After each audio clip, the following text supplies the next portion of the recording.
Botany, chemistry, commerce, drawing and painting, economics, education, English, geography, Hindi, history, home science, mathematics, military science, defence studies, philosophy, physical education, physics, political science, psychology, music वादन sitar, music वादन tabla, Sanskrit, sociology, Urdu, zoology, statistics, computer science and Persian.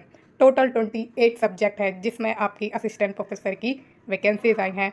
और खुशखबरी वाली बात कि 28 subject के लिए आपकी जो टोटल नंबर ऑफ वैकेंसी है वो है 1253 यानी 1253, वो भी परमानेंट बेसिस पर। और ये वैकेंसी आपकी आई है Uttar Pradesh public service commission यानी UPPSC से। इसमें जो आपकी इन्फॉर्मेशन है, जैसे आपको फॉर्म कैसे भरना है, आपकी एलिजिबिलिटी क्या रहने वाली है, एज लिमिट क्या होगा, और आपकी एप्लीकेशन फीस, आपका और भी इम्पोर्टेंट चीज़ हम सब कुछ इसमें डिस्कस करने वाले हैं। Everything will be discuss in detail, तो वीडियो को लास्ट तक देखना। तो चलिए वीडियो की शुरुआत करते हैं इंपॉर्टेंट पॉइंट से जो बहुत ही ज़्यादा महत्वपूर्ण होने वाले हैं, इंपॉर्टेंट होने वाले हैं आपके एप्लीकेशन फॉर्म भरने के लिए और आपके करियर के लिए। ठीक है, तो शुरुआत करते हैं अब इसकी डिटेल के साथ।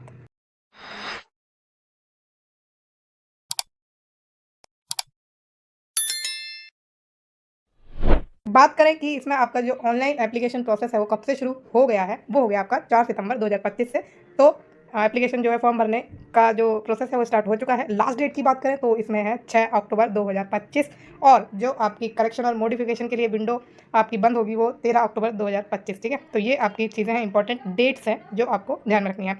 एप्लीकेशन फ़ीस से पहले हम इसमें बात करने वाले हैं आपके OTR के बारे में। तो अगर आपने वन टाइम रजिस्ट्रेशन यानी OTR अगर नहीं किया है तो सबसे पहले आपको वो करना है और आपको अपना OTR नंबर ले लेना है। ठीक है, और फिर जो सेकंड पॉइंट वो कह रहा है, those candidate who have not obtain OTR number must obtain it from commission website in 72 hour before the submission of online application.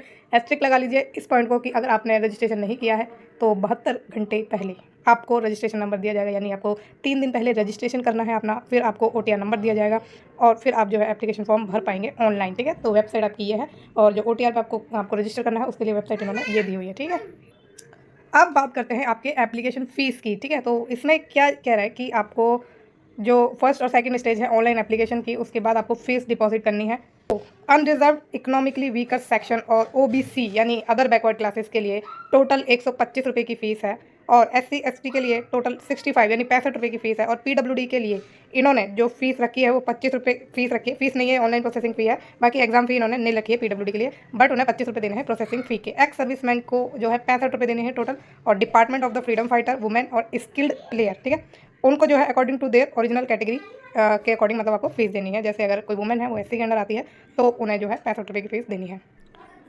अब एक और इम्पॉर्टेंट पॉइंट है आपके लिए कि इसमें अप्लाई हर कोई कर सकता है, अदर स्टेट से अप्लाई कर सकते हैं। ठीक है, जो यूपी के बाहर के स्टेट है जो यूपी में रहते नहीं हैं, ओरिजिन नहीं है उनका, वो भी इसमें अप्लाई कर सकते हैं, बट उन्हें अनरिजर्व के अंडर अप्लाई करना है। मान लीजिए आप अपने स्टेट में ST की कैटेगरी में आते हैं तो आपको जो यूपी में फॉर्म भरेंगे आप अनरिजर्व के अंडर भरेंगे, क्योंकि ये जो है कोई भी आपको बेनिफिट नहीं देने वाले हैं कैटेगरी का, अनरिजर्व के अंडर ही आप काउंट होंगे। ठीक है, तो ये आप ध्यान में रखिएगा, आपके लिए इंपॉर्टेंट है। अब ये जो आपकी नंबर ऑफ़ वैकेंसीज़ देख लीजिए आप, 1253 है, अच्छी खासी वैकेंसीज़ का नंबर है। चांसेस आपके ज़्यादा रहने वाले हैं इसमें सिलेक्शन के, क्योंकि मास्टर्स मांगते हैं इसमें, बाकी हम एलिजिबिलिटी देखने ही वाले हैं कि क्या है। तो हायर एजुकेशन के लिए कम कंपटीशन होता है, और जो 10th 12th ये ग्रेजुएशन तक भी आप मान लीजिए अच्छा खासा आपको मिलेगा कंपटीशन।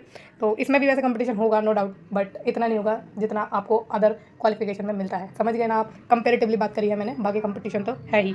अब ऑनलाइन एप्लीकेशन फॉर्म आपको भरना है, चीज़ें आपको पता चल गई हैं कैसे आपको करना है। 72 घंटे पहले आपको क्या मिलने वाला है, OTR नंबर मिलने वाला है। मतलब 72 घंटे पहले, मतलब मान 3 दिन पहले आपने अप्लाई करा तो 3 दिन के बाद आपको OTR या आपको अपना जो रजिस्ट्रेशन नंबर है वो मिलेगा। फिर इसमें आइए अब बात करते हैं कि नेचर क्या है इसका पोस्ट का। तो ग्रुप A की वैकेंसी है और गजेटेड पोस्ट है।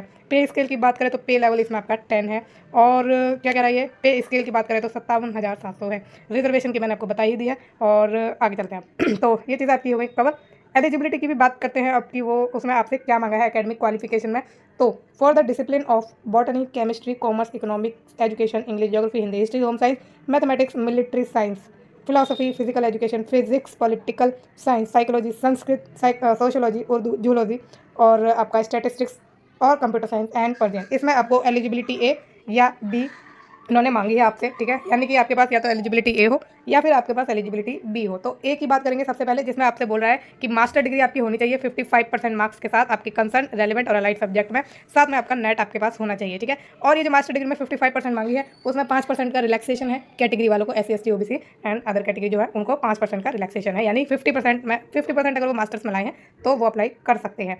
तो ये आपके लिए हो गया कवर कि इसमें ये क्या कह रहा है। और नोट इन्होंने एक दिया है, NET SLET SET shall also not be required for such master program in discipline for which NET SLET. अच्छा, मतलब जिस भी सब्जेक्ट में, ऑब्वियसली बात है, अगर आपके सब्जेक्ट में नेट स्लेट जो भी अगर कंडक्ट नहीं कराया जाता है तो आप without NET SLET other apply कर सकते हैं, ठीक है। तो जिसमें कंपलसरी मतलब जो एग्जाम ही कंडक्ट नहीं होता तो उसमें आप क्या ही कर सकते हैं, तो आपको बनने का मौका मिलेगा ही मिलेगा। अब आते हैं बी पर, ठीक है। बी में कह रहा है कि आपके पास PhD डिग्री हो जो आपने ऑब्टेन करी हो, यानी प्राप्त करी हो फॉरेन यूनिवर्सिटी इंस्टीट्यूट से, और जो आपका फॉरेन यूनिवर्सिटी इंस्टीट्यूट है वो रैंक करना चाहिए टॉप 500 वर्ल्ड रैंकिंग में, यानी कि वर्ल्ड यूनिवर्सिटी रैंकिंग में आपकी जो यूनिवर्सिटी इंस्टीट्यूशन है जहाँ से आपने PhD डिग्री करी है वो आपकी टॉप 500 में आनी चाहिए, ठीक है। अब इसमें एक और है कि आपकी जो ये रैंकिंग है वर्ल्ड यूनिवर्सिटी रैंकिंग, वो क्विकरली साइमन द्वारा या फिर द टाइम्स हायर एजुकेशन द्वारा या फिर the academic ranking of world university of the Shanghai Jiaotong university द्वारा जारी की गई हो, ठीक है। तो ये आपके जो मैंने डिसिप्लिन बताए हैं उनकी क्वालिफिकेशन है। For the discipline of drawing and painting, music गायन, म्यूजिक वादन सितार एंड म्यूजिक वादन तबला के लिए एलिजिबिलिटी ए या बी में से एक आपके पास होनी चाहिए। सेम वही मास्टर डिग्री ए में एक ही बात करें कि मास्टर डिग्री के साथ 55% मार्क्स आपके उसमें हो, और beside fulfilling the above qualification आपके पास नेट एलिजिबिलिटी भी होनी चाहिए, ठीक है। फिर तो ये आपकी एलिजिबिलिटी हो गई इसके लिए ए वाली। अब बी की बात करें तो इसमें भी आपका सेम तो नहीं है, शायद थोड़ा सा चेंज है कि ए ट्रेडिशनल और a professional artist with highly commendable professional achievement in the subject concern having a bachelors degree who has first studied under a noted reputed traditional masters artist, second have been a grade artist of AIR या Doordarshan, third have the ability to explain with logical reasoning the subject concerned, and last fourth has adequate knowledge to teach theory with illustration in the discipline concerned। तो इसमें ये आपसे कह रहा है कि आपने जो है अपने कंसर्न सब्जेक्ट में जो म्यूज़िक वगैरह है उस कंसर्न सब्जेक्ट में बैचलर डिग्री करी हो और आप एक प्रोफेशनल जो है मतलब कमेंडेबल प्रोफेशनल अचीवमेंट आपने हासिल की हो, मतलब आप एक अच्छे खासे ट्रेडिशनल या प्रोफेशनल आर्टिस्ट हो, और जो आपने बैचलर डिग्री करी हो वो आपने जो पढ़ाई करी है स्टडी अंडर ए नोटेड और रेप्यूटेड ट्रेडिशनल मास्टर्स आर्टिस्ट से की है। और दूसरा ये कह रहे हैं कि आप जो है एक ए ग्रेड आर्टिस्ट हो, ए दूरदर्शन में रह चुके हों, और आपको एबिलिटी हो लॉजिकल रीजनिंग के साथ अपना सब्जेक्ट समझाने की, और लास्ट है कि आपको एडिक्वेट नॉलेज होनी चाहिए थियरी पढ़ाने की, इलस्ट्रेशन मतलब बहुत अच्छे से समझाना आपको आना चाहिए, इलस्ट्रेशन देना आना चाहिए अच्छे से अपने डिसिप्लिन में, ठीक है। अब ये चीज़ हो गई आपकी ए और भी हमने कवर कर ली है। बाकी इसमें भी 5% का रिलैक्सेशन है जो भी कैटेगरी से भरेंगे उनके लिए, ठीक है। फिर इसमें नेक्स्ट एक जो दोनों के लिए कॉमन है, मतलब आपकी जो अभी मैंने ये बॉटनी केमिस्ट्री कॉमर्स एट्सेट्रा जो डिसिप्लिन बताए हैं और जो आपका ये ड्राइंग म्यूज़िक ये सब है, इन दोनों में एक चीज़ कॉमन है कि आपको नेट स्लेट से जो है एग्जामिशन मिल सकता है, लेकिन उसके लिए इन्होंने एक शर्त रखी है। अब वो शर्त इन्होंने क्या रखी है वो हम देख लेते हैं। तो आइए, SLET SET who are or have been awarded a PhD degree in accordance with the University Grant Commission Regulation 2009-16 and their amendments from time to time as the case may be exempted from NET, SLET या SET। तो आपका जो slate set जो आपने नहीं करा है लेकिन आपने PhD डिग्री करी है और वो 2009 और 2016 मतलब 2009 या फिर 2016 UGC रेगुलेशन के अकॉर्डिंग है, तो इसमें आपको नेट का एग्जामिशन मिलेगा बशर्ते यानी कि शर्त है उसके लिए कि the candidate registered for the PhD program prior to 11 July 2009 shall be govern by the provision of the then existing ordinance, bylaw, regulation of the institution awarding the degree, and such PhD candidates shall be exempted from the requirement of NET, SLET, SET for recruitment and appointment of assistant professor or equivalent position in university, college, institution, subject to the fulfillment of the following conditions। तो इसमें कह रहा है कि आपका जो PhD degree में registration हो वो 11 जुलाई 2009 से पहले का हो, और वो जो है गवर्न हो उस इंस्टीट्यूट के तब के ऑर्डिनेंस जो भी एग्जिस्टिंग ऑर्डिनेंस थे उसके अकॉर्डिंग, बाय लॉज रेगुलेशन के अकॉर्डिंग गवर्न हो, ठीक है। जो इंस्टीट्यूट के जो भी laws ordinance bylaw definitely उसी के अकॉर्डिंग हो गए। तो इसमें 11 जुलाई 2009 से पहले का आपका रजिस्ट्रेशन होना चाहिए, और अगर आपका ये रजिस्ट्रेशन है तो उसमें इन्होंने और शर्त रखी है कि जो आपने अपनी PhD डिग्री करी हो वो रेगुलर बेसिस पर करी हो, PhD थीसिस जो है इवेल्यूएट हो आपकी 2 एक्सटर्नल एग्जामिनर द्वारा, ओपन PhD वाइवा वॉस आपका हुआ हो, the candidate has publish 2 research paper जिसमें से एक जो है आपका रेफरेट जर्नल में हो, और the candidate has presented at least 2 paper, तो 2 पेपर आपने प्रेजेंट किए हों आपके PhD वर्क के, और वो किसी कॉन्फ्रेंस या सेमिनार में की हो, और वो स्पॉन्सर्ड हो, फंडेड हो या सपोर्टेड हो UGC, ICSSR या CSI या किसी सिमिलर एजेंसी द्वारा, ठीक है। तो ये चीज़ें आपने समझ ली होंगी अच्छे से। अगर आपको समझ नहीं आया है या मेरे समझाने में कमी रह गई है तो आप मुझसे मेरे टेलीग्राम चैनल पर जुड़ सकते हैं। टेलीग्राम चैनल मैंने खास करके इसलिए ही बनाया है ताकि आप लोगों की उस पर अच्छे से मदद की जा सके। यूट्यूब पर कमेंट्स छूट जाते हैं, आपको पता है हर एक कमेंट का नोटिफिकेशन नहीं आता है। जिनका आता है वो ज़्यादातर मैंने आंसर किए हुए होते हैं, बट कुछ रह जाते हैं जो इंपॉर्टेंट रहते हैं। मुझे पता है कि आपका करियर बहुत इंपॉर्टेंट है, आपकी छोटी से छोटी जानकारी का आंसर, आपका सोल्यूशन मेरे द्वारा दिया ही जाता है। आप मेरे हर एक वीडियो में चेक कर सकते हैं, हर एक कमेंट का जो नेसेसरी है उसका मैंने आंसर दिया ही दिया है। और आपके करियर की चिंता है, इसलिए मेरा जो टाइम है उसमें से मुझे आपके लिए टाइम निकालना ही निकालना है। और कुछ भी दिक्कत है, कोई भी परेशानी है, करियर से रिलेटेड कैसी भी दिक्कत है, आप मुझसे टेलीग्राम चैनल पर जुड़कर पूछ सकते हैं। टेलीग्राम चैनल का जो लिंक है इसी वीडियो के डिस्क्रिप्शन बॉक्स में मिलेगा। आप डायरेक्टली 1 to 1 मुझसे बात कर सकते हैं, लाइक व्हाट्सएप जैसे ऑनलाइन रहते हैं बात करते हैं, वैसे ही टेलीग्राम चैनल पर जो उसका चैट वाला ऑप्शन है उस पर आप मुझसे बात कर सकते हैं। ठीक है, तो आप ही के लिए मैंने चैनल बनाया है, तो उसे ज्वाइन करिए। अगर कोई डाउट है तो आप मुझसे पूछिए। ठीक है, तो चलिए आगे बढ़ते हैं। यहाँ पर देखिए कि आपके जो क्या कहते हैं उसको, कि जो अलाइड सब्जेक्ट होते हैं, जो रेलेवेंट सब्जेक्ट होते हैं, उनमें कौन कौन सी ब्रांच इंक्लूडेड है जिसमें आप अप्लाई कर सकते हैं। ठीक है, तो वो हम देख लेते हैं क्लियरली कि क्या क्या कैसी चीज़ है। तो यहाँ पर आइए आप, ये हिंदी है। ठीक है, पहले सब्जेक्ट की हम बात करेंगे हिंदी की।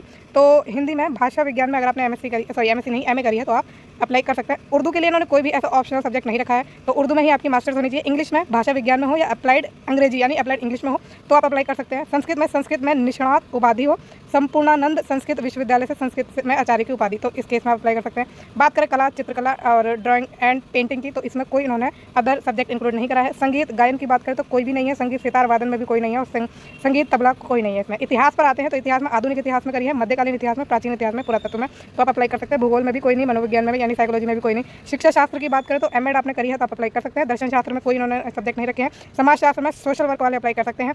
और अर्थशास्त्र की बात करें तो व्यवहारिक अर्थशास्त्र में करी है एमए, तो आप कर सकते हैं अप्लाई। राजनीति शास्त्र में, लोक प्रशासन या फिर अंतर्राष्ट्रीय संबंध, इनमें आपने एमए करी हुई है तो आप अप्लाई कर सकते हैं। शारीरिक शिक्षा में एमपीए एड होनी चाहिए या एमपीई होनी चाहिए।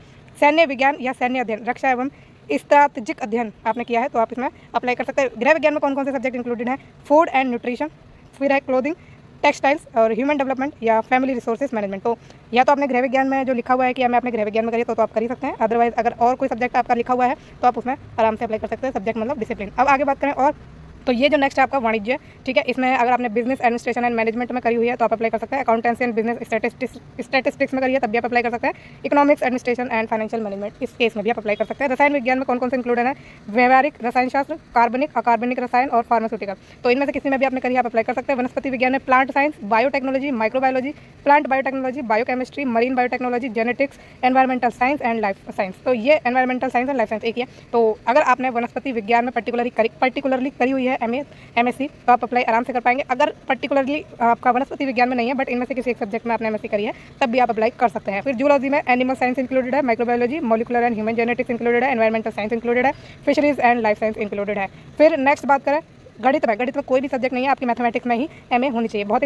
भौतिकी की बात करें तो इसमें व्यवहारिक भौतिकी इंक्लूडेड है, बाकी इनमें कोई भी नहीं है। ठीक है, तो ये आपके सब्जेक्ट हैं जो आपके होता है ना इक्विवेलेंट, रेलेवेंट, अलाइड सब्जेक्ट, उनमें ये सब्जेक्ट आपके इंक्लूडेड है। तो आपने ये लिस्ट देख ली होगी अच्छे से और अपने अकॉर्डिंग आप चेक कर लीजिएगा कि आप इन सब्जेक्ट में लाइक करते हो। ठीक है, तो ये आपका हो गया। अब प्रीफर्ड क्वालिफिकेशन वो है जो कि मतलब आपको प्रेफरेंस मिल जाएगी अदर कैंडिडेट के अलावा अगर आपने इनमें अपनी क्वालिफिकेशन दे रखी है। तो एलिजिबिलिटी जो इंपॉर्टेंट है, जो एसेंशियल है, वही हमने चेक करी। एज लिमिट पर आते हैं तो एज लिमिट आपकी है 21 से 40 साल। ठीक है, अच्छी खासी एज लिमिट है तो आप आराम से अप्लाई कर सकते हैं। और आपकी एज लिमिट जो काउंट होगी 1 जुलाई 2025 से होगी, है ना। और they must have not been born earlier than 2 July 1985 and later than July 1, 2004। तो इन दो डेट्स के बीच में आपकी डेट ऑफ बर्थ होनी चाहिए। ठीक है, बाकी रिलैक्सेशन मिल जाएगा यूपी वालों को ही। यूपी का या तो आपके पास डोमिसाइल हो या वहाँ पे कोई रहने का प्रमाण पत्र हो, कुछ भी हो, अगर आप वहाँ पे रहते हैं और अगर दूसरे स्टेट में है बट आपके पास डोमिसाइल है तब भी आप इसमें जो रिजर्वेशन का जो फ़ायदा है वो उठा सकते हैं। ठीक है, तो ये चीज़ें आपकी हो गई सारी कवर।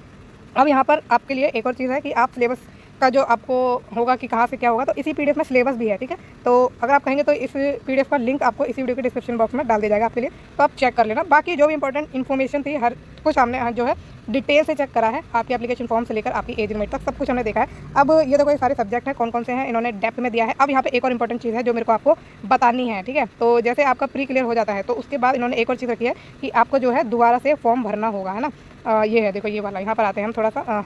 ठीक है, ओके, तो यहाँ पर आइए अब आप कि only such candidate will be admitted to the main या written examination who are declared successful in preliminary examination for which the successful candidate will have to fill up another application form according to instruction of the commission, and for the application the examination fee for unreserved economically weaker section other backward class and for candidate of other state is ₹200 and ₹25 as online processing fee, तो total आपकी 225 हो जाएगी। And for SC/ST of UP आपको total fees 105 रुपये देनी है।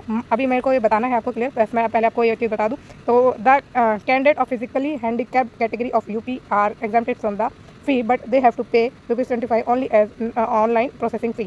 Candidate of ex-army personnel of UP exam fee is ₹80 and 25 as online processing fee. Total 105 रुपये only, but the candidate of DF of UP women candidate and skill player of UP shall have to deposit their fees according to their original category। ठीक है, तो इसमें जब आपका mains में आप return के लिए अगर क्वालिफाई कर जाते हैं, प्री क्वालिफाई कर जाते हैं, तो आपको दोबारा से एक फॉर्म भरना होगा। ठीक है, वो फॉर्म आपको भरना है और उसकी भी फीस आपको देनी है, जैसे कि मैंने आपको बता ही दिया है कि आपकी जो अनरिजर्व है उनको 225 देनी है, 105 देनी है SC/ST को, और जो वुमेन है और कैटेगरी है उनको अपने अकॉर्डिंग फीस देनी है, अपनी कैटेगरी के अकॉर्डिंग। ठीक है, तो ये चीज़ें इंपॉर्टेंट हो चुकी हैं और इस वीडियो को भी अब हम यहीं एंड करते हैं। ये वीडियो आपको कैसी लगी है मुझे डिस्क्रिप्शन बॉक्स में जरूर बताना और लाइक ज़रूर कर देना अगर अच्छी लगी है, और भी जॉब्स के लिए नोटिफिकेशन के लिए आप चैनल को सब्सक्राइब जरूर करिएगा। Thank you so much.